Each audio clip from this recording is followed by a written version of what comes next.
Hello everybody, this is CaribbeanNinja with another GalacticGonks Star Wars Unlimited Artist Spotlight. Today we're going to be looking at the art of Amélie Hutt. Amélie Hutt is one of the most prolific artists in Star Wars Unlimited with 54 cards over the last 4 sets. And so what I'm going to be covering is their body of work, their style, and see if there's any duds within the 54 cards that Amélie Hutt has produced. Amélie Hutt has, like I said, 54 cards that they've produced over the last 4 sets, and that includes 6 showcases, including Boba Fett, the most sought-after showcase, I think still. And there are 8 leaders that this artist has done, including Han Solo, Worth the Risk, Bosk, Iden Versio, and others. This artist has done 19 unit cards. So we're used to seeing their units all over the place, including both Poe Dameron units. This artist has done 11 events.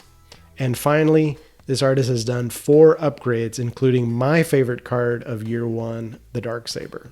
Amélie Hutt has the second most cards of any artist in Star Wars Unlimited. All right, so let's go ahead and talk about Amélie Hutt's style. The style of Amélie Hutt, I believe, can be categorized as what we say painterly. And this has to do with the brushstrokes and the energy that is in the brushstrokes, in my opinion. And one of the best cards that shows this by Amélie Hutt is Han Solo, Worth the Risk. If we look at Han Solo, Worth the Risk and really zoom in on the coat that he's wearing and all the paraphernalia, you can see the large daubs of paint that are orangish brown that are really not precise, not crisp, right? But they give this energy and is more like a painting than anything else. One thing that this artist does really, really well, in my estimation, is that as a painter, you have to know when to be crisp. You have to know when to have details. And generally with this artist, it's always around the emphasis. Everything that's not emphasized, such as the background, secondary stuff like clothing, is usually painterly and large strokes of color, okay?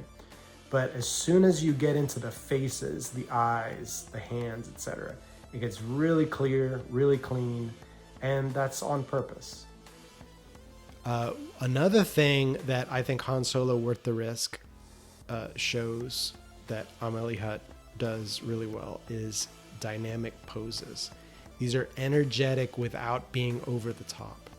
So here we see Han Solo with his right hand forward, left hand back, shooting the blaster. I mean, he's totally stretched out, but it doesn't seem wrong at all. I think that this artist is really good at doing that. If you look at a lot of the poses that are really energetic, dynamic, they've done such a good job of creating a piece that makes sense. It doesn't look over the top. Another thing that I think that this artist does in their style is sketchy lines. So the best example to me of this is the Boba Fett showcase. If you look at the Boba Fett showcase, especially in the mask, look at the sketchy lines all over the place. This just goes to show that art does not have to be like this type of art that's cartoonish or comic book style. It doesn't have to be super crisp. It doesn't have to look like graphic design, right? This sketchiness is really pretty, really beautiful.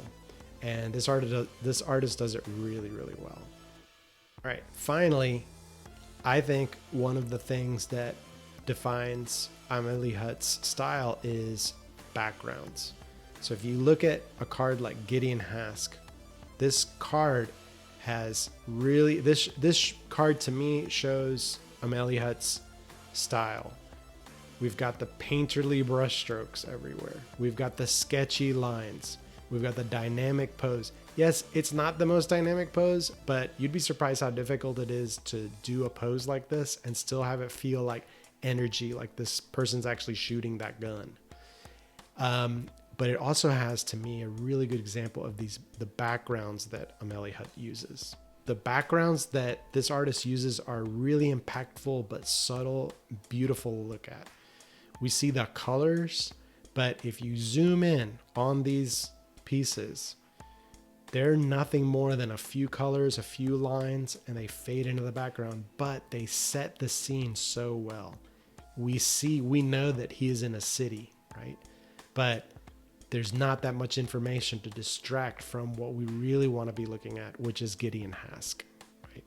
And this artist is so good at doing that. If you look at all of their unit work, there is a beautiful background, but it never competes with the foreground, with the person, the thing, the emphasis that we're supposed to be looking at. Okay, so finally, the last thing that I want to look at is duds. And so what I plan on doing with these artist spotlights is presenting duds.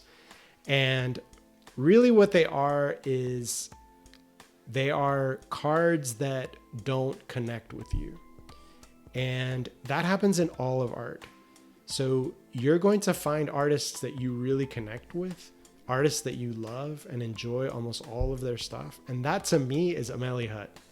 I look at this artist's art and I am fascinated. I'm drawn in. I want to just look at them. And that's great. But there's going to be art that I look at and I just don't connect with. I don't necessarily think all the time that it's bad art. Sometimes it could be. But in this artist's case, there's not many. But if you said, okay, you've got to stay here in this chair until you figure out an piece of art from Amélie Hutt that you do not like as much, I would say it's interesting because it's one of the most recent ones, and it is Lake Country, the bass, the neutral bass from Jump to Lightspeed. And there's a few reasons why. And I don't think that, I'm not sure which one is more important, like which one makes it to where I connect with it less. But there's two reasons why I think Lake Country doesn't connect with me. Okay. The first is when we talk about, like before I said, the style of Amélie Hutt is these beautiful backgrounds. I think that this card gets stuck in the background. Like I don't see an emphasis that much. Yes, I know the artist is trying to emphasize the little towers, the little buildings in the center, but they don't stand out as much as I would want them to. Okay. There's another reason why I think that I'm not crazy about this card, and this could be the main reason, and you can't really put it on the artist. It's that gray background. The gray, not the gray background, the gray border. It I think it saps the energy from the card, okay? And so it could be that if this had like a colorful border or like a black border, that the art might stand out more. So I'm not 100% sure, but I do know that if I had to choose one, this would be it. But this is really impressive for an artist that has done 54 total cards over the sets of Star Wars Unlimited.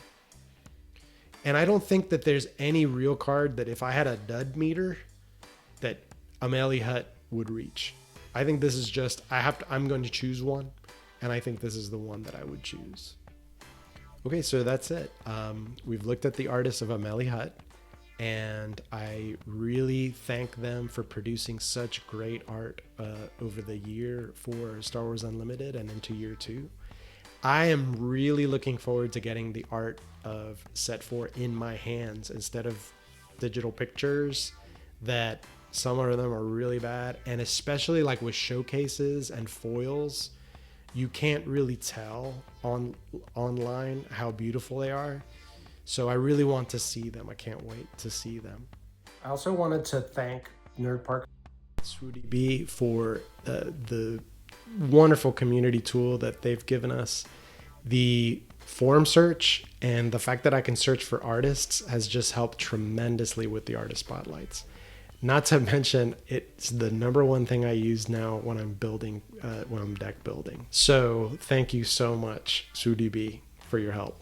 If you like this content, please consider liking and subscribing to get more Star Wars Unlimited content. I really hope to be doing more artist spotlights in the future. Until then, goodbye.